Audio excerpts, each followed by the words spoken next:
Good morning बच्चों, कैसे हैं आप सभी लोग। उम्मीद है सभी लोग लॉकडाउन में पढ़ रहे होंगे। हम लोग का जो क्लास है लॉकडाउन के कारण डिसबैलेंस हो गया था पिछले हफ्ते, क्योंकि अब जो है हम लोग उम्मीद ये है कि अगर सिचुएशन सामान्य रहती है तो हम लोग का क्लास रेगुलर चल रहा है। हम लोग पूरी कोशिश भी कर रहे हैं, ठीक है। और आप लोग से भी ये अपील करते हैं कि आप लोग भी घर में बैठ करके इसको रेगुलर पढ़ें, ठीक है। और चूंकि नई गाइडलाइंस जो आई है, आपके एग्जाम्स मार्च महीने में प्रस्तावित है। मार्च महीने में आपके जो एग्जाम्स होंगे वो कंडक्ट होंगे, जो कि कुछ अप्रैल तक जाएंगे, ठीक है। तो उम्मीद ये है कि 15 मार्च 20 मार्च के आसपास आपके एग्जाम स्टार्ट हो सकते हैं। तो प्रयास अभी से जारी रखिए, समय आपके पास बहुत कम है। हम लोग लास्ट टाइम पे अवकलनीयता में पढ़े थे। क्या चल रहा था हम लोग का? अवकलनीयता चल रही थी ना, अवकलनीयता। डिफरेंशिएबिलिटी हम लोग पढ़ रहे थे। डिफरेंशिएबिलिटी में हमने लास्ट टाइम में पढ़ाया था। उसके बाद लास्ट टाइम में हमने ये बताया था कि अगर कोई फलन किसी पॉइंट पर, किसी बिंदु x=c पर अवकलनीय है, मतलब डिफरेंशिएबल है, तो उसकी लेफ्ट हैंड डेरिवेटिव और राइट हैंड डेरिवेटिव, मतलब वाम पक्ष अवकलज और दक्षिण पक्ष अवकलज क्या होंगे? बराबर होंगे। आपने लास्ट टाइम भी पढ़ा है, उसका नोट लिखेंगे। नोट फलन fx x=c पर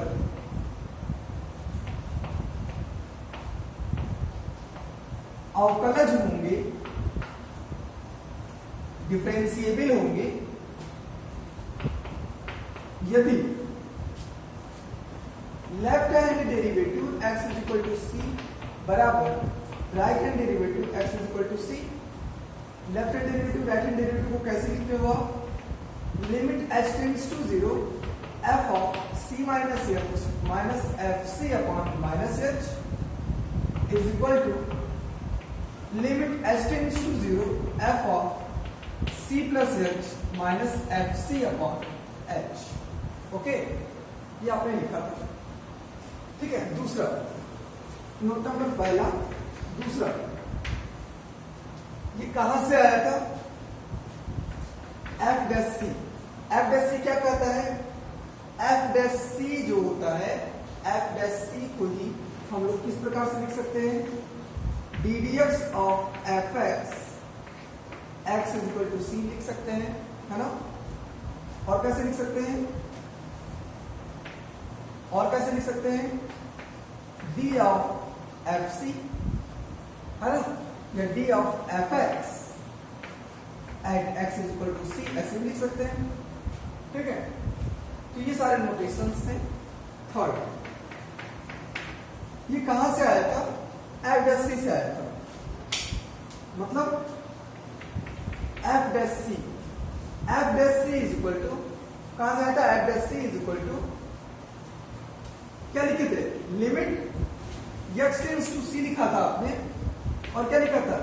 fx minus fc upon x minus c। क्या लिखा था? Limit x tends to c fx minus fc upon x minus c, ये लिखा था। और यही जो लिखा था इसी के इक्वल ये दोनों थे। मतलब क्या? Limit x tends to 0 f of c minus h minus fc upon minus h is equal to limit h tends to 0 f of c plus h minus fc upon h, है ना। तो ये चारों जो होते हैं वो क्या होते हैं? इक्वल होते हैं। ये किसी फलन के बिंदु c पर अवकलज को डिनोट करता है। उसको हम लोग डायरेक्ट इस प्रकार से निकाल सकते हैं, ठीक है।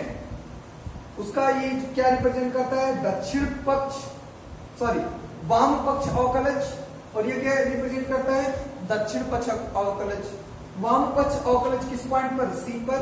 दक्षिण पक्ष अवकलज किस पॉइंट पर? c पर। अवकलज किस पॉइंट पर? c पर, ठीक है। तो दक्षिण पक्ष अवकलज वही होता है जो वाम पक्ष अवकलज होता है, और ये दोनों ही बराबर होते हैं टोटल डिफरेंशिएशन, ठीक है। जैसे आपने पढ़ा था ना, left hand limit, right hand limit और टोटल लिमिट, डायरेक्ट लिमिट निकालते थे। उसी प्रकार से लेफ्ट हैंड डेरिवेटिव है, राइट हैंड डेरिवेटिव है और एक टोटल डेरिवेटिव है, सब आपस में क्या होते हैं? इक्वल होते हैं। नोट नंबर 4,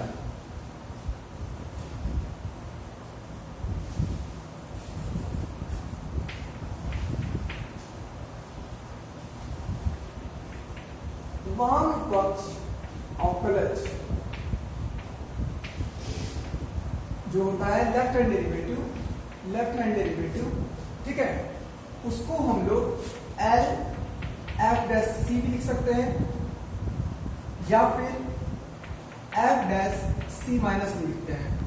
इसका क्या मतलब होता है, फलन का अवकलज सी पर माइनस लगने का मतलब लेफ्ट से, ठीक है।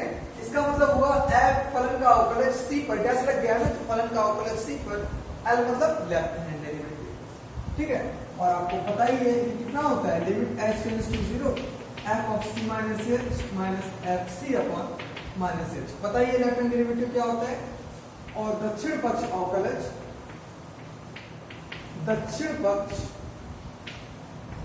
अवकलज मतलब राइट हैंड डेरिवेटिव को लिखेंगे r f डैश c, फलन का अवकलज c पर राइट साइड से, या फिर f डैश c फलन का अवकलज c पर राइट साइड से मतलब प्लस। और ये क्या होता है, ये चीज limit h tends to 0 f of c plus h minus F C upon h। Okay, लिख लिया ना, नोट करने से।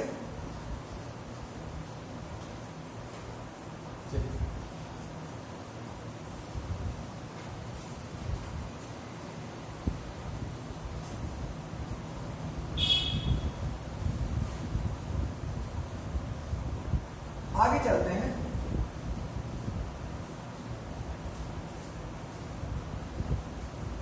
चलिए, इसका मतलब क्या है, डिफरेंशिएशन क्यों करते हैं। हमने बताया था अवकलन का, किसी फलन का अवकलन क्या प्रदर्शित करता है, क्या बतलाता है, ठीक है। तो आप इसको लिख सकते हैं ज्योमेट्रिकल मीनिंग ऑफ डिफरेंशिएबिलिटी। प्रश्न के रूप में लिखेंगे अवकलज क्या है,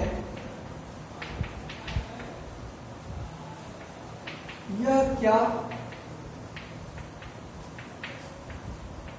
प्रदर्शित करता है। देखिए, प्रश्न पूछा नहीं जाएगा, बस जानकारी के लिए आपको बताना जरूरी है कि क्यों हम लोग करते, जरूरत क्यों पड़ी इसकी, ठीक है। ये आपका प्रश्न है, आप उत्तर लिखोगे इसका। जो अवकलन होता है किसी फलन का,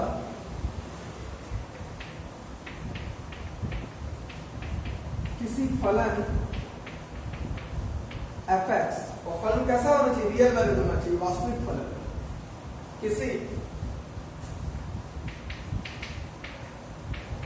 वास्तविक फलन fx का बिंदु x = c पर अवकलन उस फलन की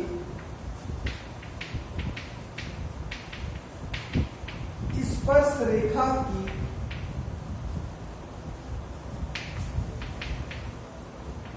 बिंदु C पर ढाल मतलब प्रवणता, किसी वास्तविक फलन fx का बिंदु x = c पर जो अवकलन होता है, वह उस फलन के स्पर्श रेखा के बिंदु C पर ढाल या प्रवणता को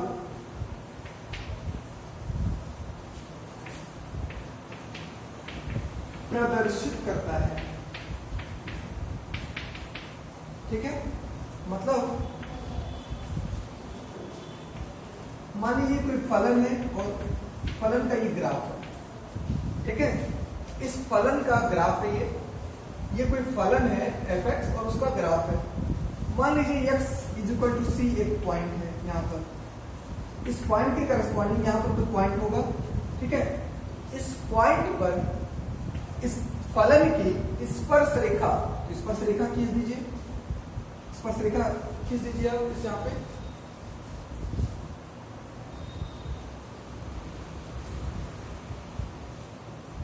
ये पॉइंट है तो ये स्पर्श रेखा इस तरह से हो जाएगी, ठीक है। स्पर्श रेखा हो गई है, इसे स्पर्श रेखा,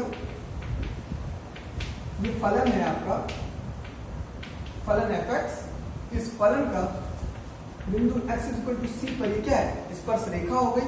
ये स्पर्श रेखा की जो ढाल है, प्रवणता, मतलब स्पर्श रेखा को आगे बढ़ाओगे तो ये जो एंगल आएगा मान लीजिए थीटा है, तो इस स्पर्श रेखा की प्रवणता क्या होगी, प्रवणता इसकी क्या होगी, प्रवणता हो जाएगी m, जिसको हम क्या कहते हैं, tan थीटा कहते हैं।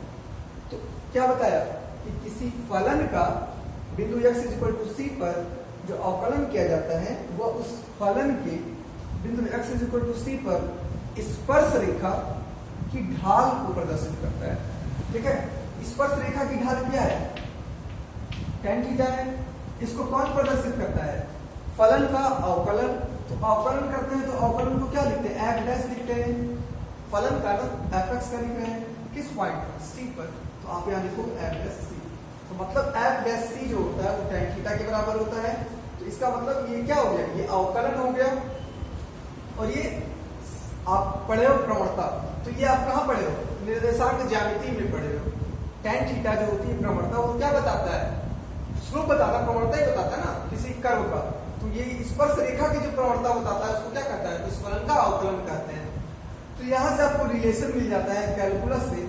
ठीक है, कहाँ पर, कैलकुलस से निर्देशांक ज्यामिति में जाने का। तो ये हो जाता है f dash c equal to tan theta, और f डैश c को आप क्या लिखते हो, ddx of fx at x equal to c, और ये क्या हो गया, tan थीटा के बराबर हो गया। तो आपको ये पता चलेगा कि किसी जो फलन का जो अवकलन होता है वो हम क्यों करते हैं, उस फलन की स्पर्श रेखा की स्लोप निकालने के लिए। ठीक है, तो किसी फलन का आपसे कोई पूछ ले अवकलन क्यों करते हैं, क्या निकालने के लिए, तो किसी फलन का जो अवकलन होता है उस फलन की स्पर्श रेखा की प्रवणता या ढाल निकालने के लिए किया जाता है। क्लियर,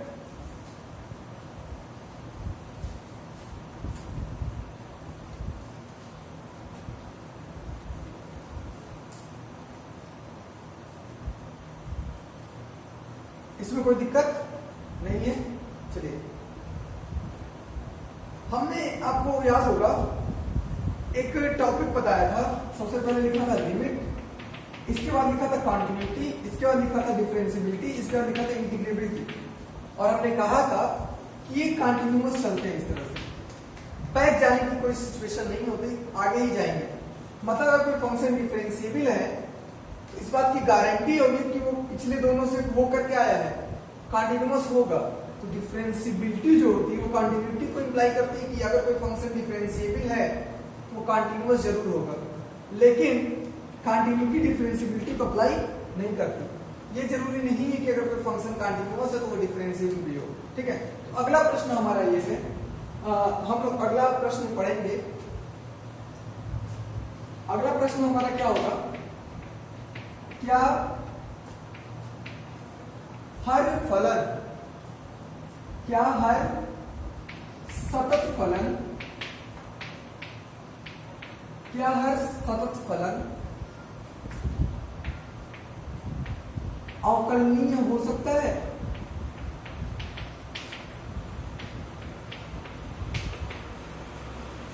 हमने क्वेश्चन क्या पूछा, क्या हर सतत फलन अवकलनीय हो सकता है?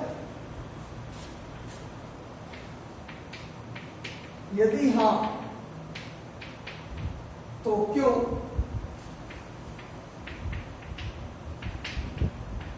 और यदि नहीं तो क्यों नहीं? ये आपका क्वेश्चन है। ठीक है, कि क्या हर सतत फलन डिफरेंशिएबल हो सकता है? तो मैंने तो बता दिया, रटाया कि नहीं, और आपको भी रटने की बिल्कुल जरूरत नहीं है। रट करके हम लोग कभी भी, हर चीज की मैथमेटिक्स और साइंस में प्रूविंग होती है, वेल डिफाइंड उसका प्रूफ होता है। और साइंस और मैथ की खास बात यह है कि अगर वो प्रूफ एक जगह पर फेल कर गया तो हर जगह पर क्या माना जाएगा, फेल माना जाएगा। तो हमने क्या कहा था कि लिमिट हाई स्कूल की तरह ट्रीट करता है, कंटिन्यूटी इंटर की तरह ट्रीट करता है, डिफरेंशिएबिलिटी बीएससी की तरह या बीटेक की तरह, ग्रेजुएशन वाले कोर्स की तरह, और इंटीग्रेबिलिटी पोस्ट ग्रेजुएशन की तरह। अगर डिफरेंशिएबल मतलब अगर आप ग्रेजुएट हैं तो इंटर जरूर पास करके आए होंगे, है ना। तो इंटर को कौन रिप्रेजेंट करता है, कंटिन्यूटी। तो मतलब अगर आप ग्रेजुएट है तो इंटर वाली प्रॉपर्टी आपके अंदर होगी। मतलब अगर कोई डिफरेंशिएबल फंक्शन है, अवकलनीय फंक्शन है, तो सतत तो होगा, ये तो है, आप पढ़े हैं ना।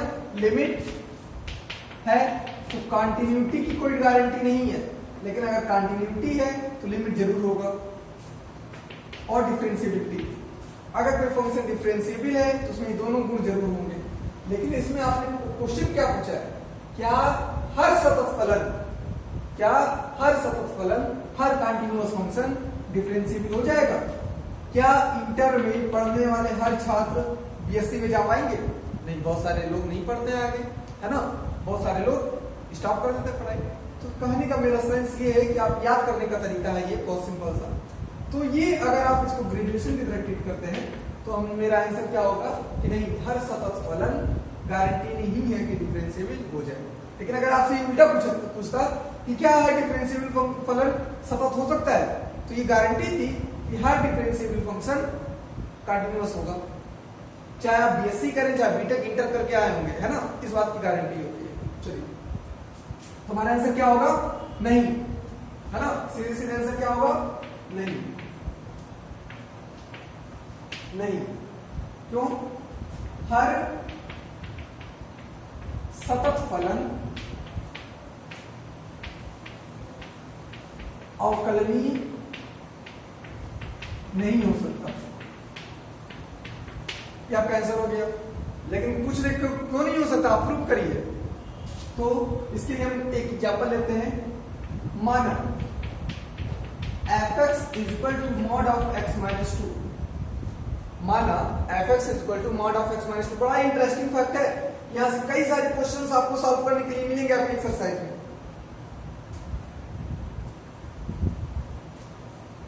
ठीक है, अब हम इसको हटा लेते हैं और हमने फलन ले लिया और दिखा देंगे कि ये फलन जो है सतत तो है लेकिन अवकलज नहीं। चलिए, फलन आपने क्या माना है? Mod of x minus 2। ठीक है, माना फलन fx is equal to mod of x minus 2।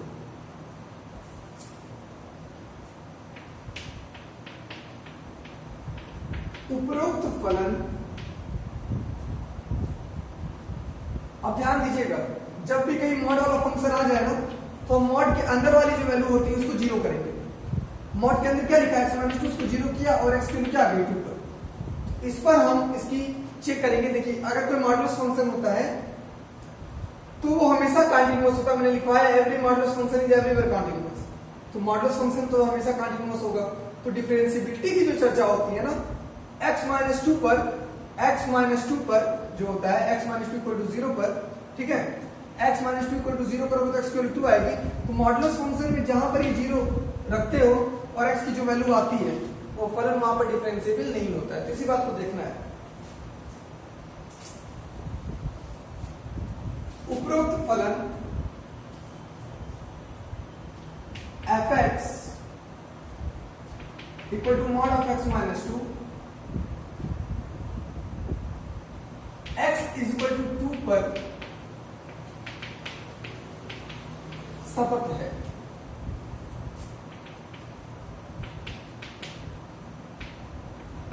क्योंकि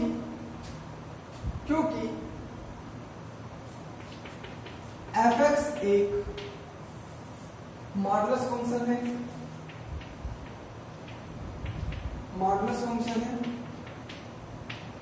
अगर ये रीजन नहीं लिखना चाहते हैं तो आप क्या करो ना, x इज इक्वल टू 2 पर आप इसकी कंटिन्यूटी चेक कर लो।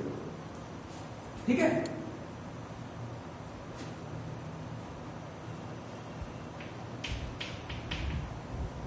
उपरोक्त फलन में x इज इक्वल टू 2 पर सततता व अवकलनीयता चेक करने पर, चेक कीजिए पहले सततता से कीजिए। Left hand limit x is equal to 2 पर क्या लिखते हो? Limit x tends to 2 minus fx लिखोगे। गुड, अब क्या लिखोगे? लिमिट, यहाँ पे कोई भी पॉइंट हो आप h टेंडिंग टू 0 लिखते हो, f ऑफ 2 पर चेक कर रहे हो तो 2, लेफ्ट से चेक कर रहे हो तो माइनस और h। Limit h tending to 0 f of 2 minus h, fx f of 2 minus h, x की जगह 2 माइनस h रखोगे तो 2 माइनस h माइनस 2 x की जगह क्या रखें 2 माइनस एच, 2 से 2 कैंसिल, h की वैल्यू 0 रख दो तो क्या आ जाएगा 0। Right hand limit at x is equal to 2 पर limit x tends to 2 plus fx is equal to limit h tending to 0 f of 2 plus h limit h tending to 0 f of 2 plus h, x की जगह 2 plus h रखोगे तो 2 plus h minus 2, 2 से 2 cancel, h आ गया, h की value 0 रखोगे तो 0 और फलन का मान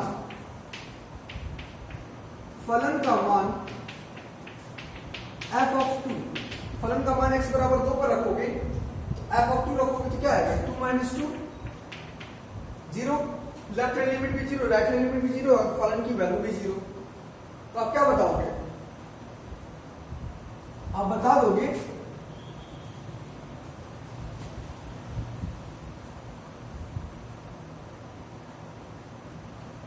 चूंकि left hand limit right hand limit और फलन का मान बराबर है, इसलिए फलन fx is equal to mod of x minus 2, x बराबर 2 पर क्या है सतत है। अवकलनीयता से करते हैं,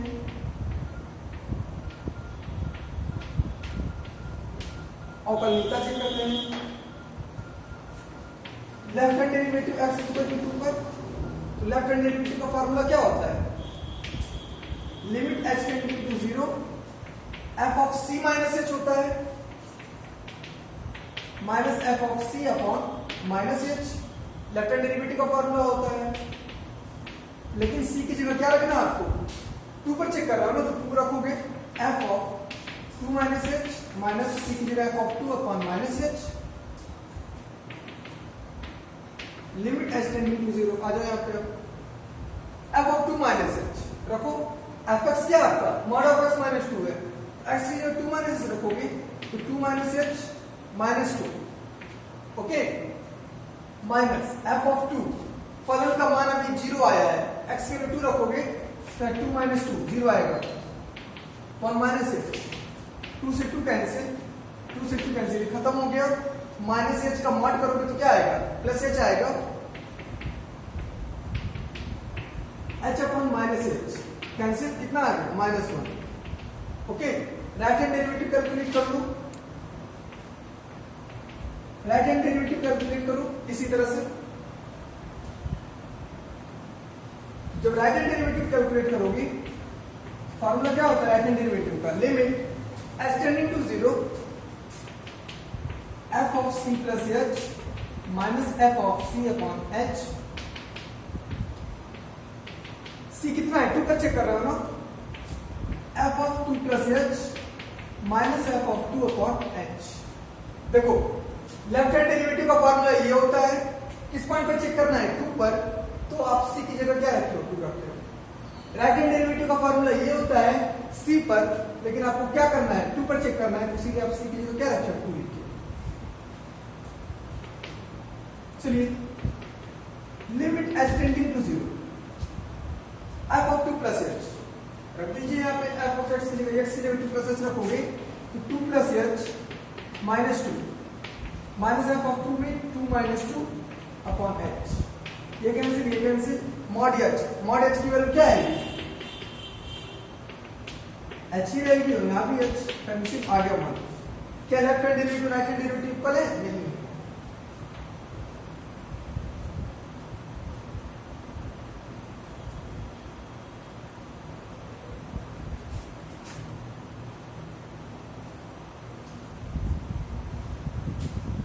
क्या बताओगे चूंकि लेफ्ट हैंड डेरिवेटिव इक्वल नहीं है राइट हैंड डेरिवेटिव के, इसलिए फलन fx is equal to mod of x minus 2 mod of x minus 2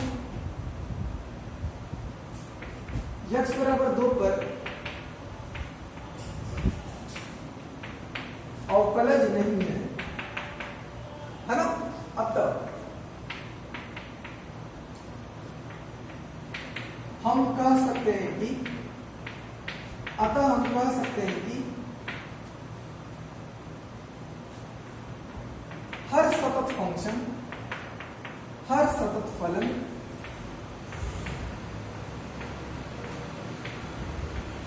अवकलज नहीं होता है। ठीक है, हमने एक उदाहरण भी दे दिया। तो हर सतत फंक्शन अवकलज नहीं होता है, यह आपने प्रूव कर दिया। क्वेश्चन ऐसे भी तो हो सकता है कि प्रूव कर दीजिए कि हर अवकलज फंक्शन सतत होता है। ठीक है, जिसके बारे में डिस्कस करेंगे। उससे पहले इस फलन की हम खासियत बताना चाहते हैं आपको। जो आपने एक फलन लिया है मॉड वाला, उसकी मैं खासियत बताना चाहता हूं। ठीक है, खासियत बताने से पहले आपसे कुछ पूछना भी चाहता हूं। देखिएगा, मान लीजिए ये कर्व है, मान लीजिए ये एक ग्राफ है किसी फलन का। इस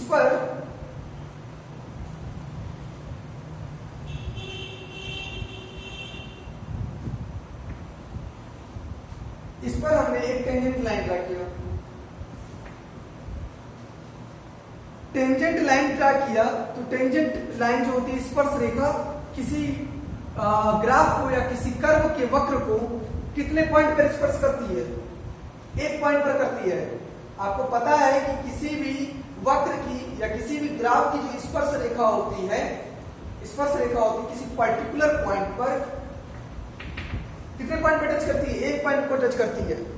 लेकिन लगता है कि वो उसके लेफ्ट से और राइट से कई सारे पॉइंट से टच होती हुई जा रही है, लगता है। लेकिन टच कितने पॉइंट पर करती है? एक पॉइंट पर। किसी भी कर्व में कोई जो स्पर्श रेखा होती है, वो उस कर्व को कितने बिंदु पर स्पर्श करती है? सिर्फ एक बिंदु पर एट ए टाइम, है ना। लेकिन लगता है कि उसके लेफ्ट से और राइट से कई सारे बिंदुओं को क्या करती है? स्पर्श करती हुई जा रही है। लेकिन इसके विपरीत अगर हम इस ग्राफ को ऐसे बनाएं, और कह दें कि क्या ये स्पर्श रेखा हो सकती है, तो कुछ बच्चे सोचेंगे कि ये स्पर्श रेखा तो हो सकती है क्योंकि एक बिंदु पर टच कर रही है। लेकिन स्पर्श कर रही है तो बाबू इतना जान लो कि जो स्पर्श करती है ना, सिर्फ उससे मतलब नहीं होता है। स्पर्श करने के बाद, एक पॉइंट पर टच होने के बाद, वो क्या लग रहा है? टच होने के बाद ये सीधे उसके अगले पॉइंट से कुछ मतलब नहीं, लगे नहीं रहा है कि आने वाले पॉइंट से मीट करते हुए जा रहे हैं। ठीक है, तो कुछ बच्चों का क्वेश्चन ये होता है कि एक पॉइंट पर तो टच तो कर रही है, इसीलिए स्पर्श रेखा है। नहीं, स्पर्श रेखा भले ही एक पॉइंट पर टच करे, लेकिन उसके लेफ्ट और राइट से लगता है कि वो कई सारे पॉइंट पर टच करती है। जैसे आप जब साइकिल चला के आते हो या बाइक चला के आते हो, तो जो उसका टायर होता है वो सड़क पर एक प्रकार से स्पर्श रेखा की तरह काम करता है। ठीक है, तो आप देखना कभी घर जा करके, या देखे भी होंगे कि जो आपका टायर होता है सिर्फ एक पॉइंट पर खड़ा नहीं होता है। लगता है एक पॉइंट पर खड़ा होता है बिल्कुल, लेकिन लगता है कि वो सड़क के थोड़े आगे और थोड़े पीछे पर भी क्या हो रहा है? टच हो रहा है। ठीक है ना। उसी प्रकार से जब भी कोई स्पर्श रेखा होती है किसी ग्राफ की, तो एक पॉइंट पर स्पर्श तो करती है, लेकिन लगता है कि वो उससे कई सारे पॉइंट पर टच कर रही है। उसी प्रकार से इसमें क्या है? इस कर्व में शार्प आ गया है, शार्पनेस है। शार्पनेस आ जाने के कारण इस पॉइंट पर स्पर्श रेखा जो होगी नहीं मिल पाएगी, क्योंकि स्पर्श रेखा है ही नहीं। स्पर्श रेखा होती तो लगता कि वो कई सारे पॉइंट पर टच कर रही है। इतना ध्यान रखना। ठीक है, तो कहने का मेरा सेंस ये है, इस ग्राफ को हमने क्यों बताया? जिस ग्राफ में शार्पनेस आ जाता है, जिस ग्राफ में कर्व रहता है, उस ग्राफ में तो आप डिफरेंशिएबल कह सकते हो कि फलन डिफरेंशिएबल होगा, क्योंकि स्पर्श रेखा मिल रही है। ठीक है, तभी तो उसका स्लोप निकालोगे। लेकिन जिस ग्राफ में शार्पनेस आ गया, उस शार्पनेस पॉइंट पर, उस शार्पिंग पॉइंट पर हम स्पर्श रेखा को खींच नहीं पाएंगे। और जब स्पर्श रेखा को नहीं खींच पाएंगे तो आप प्रवणता किसकी निकालेंगे? है ना। तो जब स्पर्श रेखा ही नहीं खींचा पाएगी तो डिफरेंशिएबिलिटी की बात नहीं कर पाएंगे। किस पॉइंट पर? जहां पर शार्पनेस आ जाती है। ठीक है, जहां पर शार्पनेस आ जाती है वहां पर हम लोग डिफरेंशिएबिलिटी की चर्चा नहीं कर पाते हैं। तो नोट में आप लिखेंगे, उसके बाद कल हम बताएंगे इसको। नोट में आप लिखेंगे जिस फलन के वक्र में, मतलब ग्राफ में,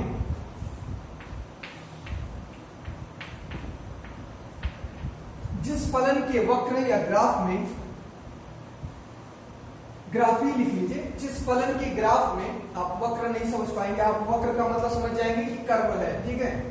जिस फलन के ग्राफ में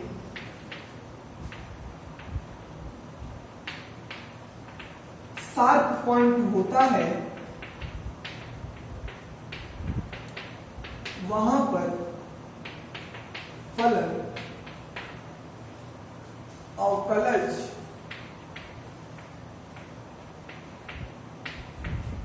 नहीं होता, क्योंकि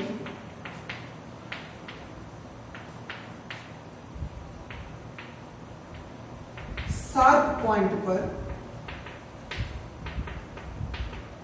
स्पर्श रेखा नहीं खींची जा सकती।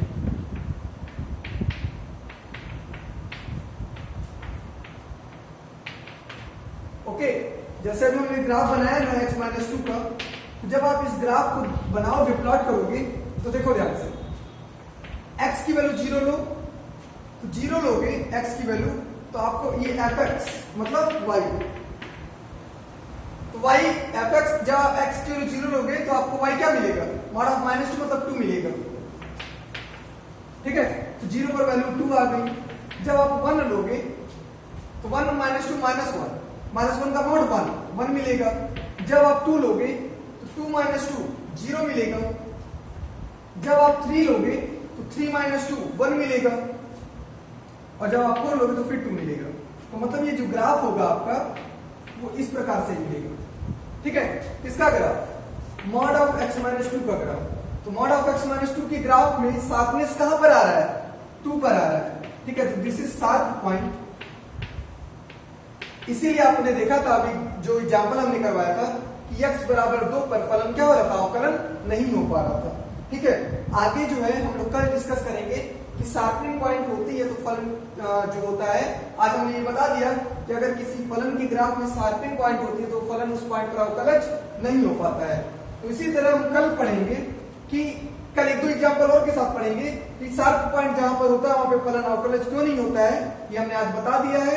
और कल जो है हम लोग पढ़ेंगे कि प्रूव दैट एवरी अवकलनीय फंक्शन, हर एक डिफरेंशिएबल फंक्शन जो होता है वो कॉन्टिन्यूअस होता है, ठीक है। तो इसको ध्यान से पढ़ लीजिएगा कि जिस भी फलन के ग्राफ में शार्पिंग पॉइंट आ जाता है उस फलन पर स्पर्श रेखा नहीं खींची जा सकती शार्पिंग पॉइंट पर, और इसीलिए वो फंक्शन उस शार्पिंग पॉइंट पर डिफरेंशिएबल नहीं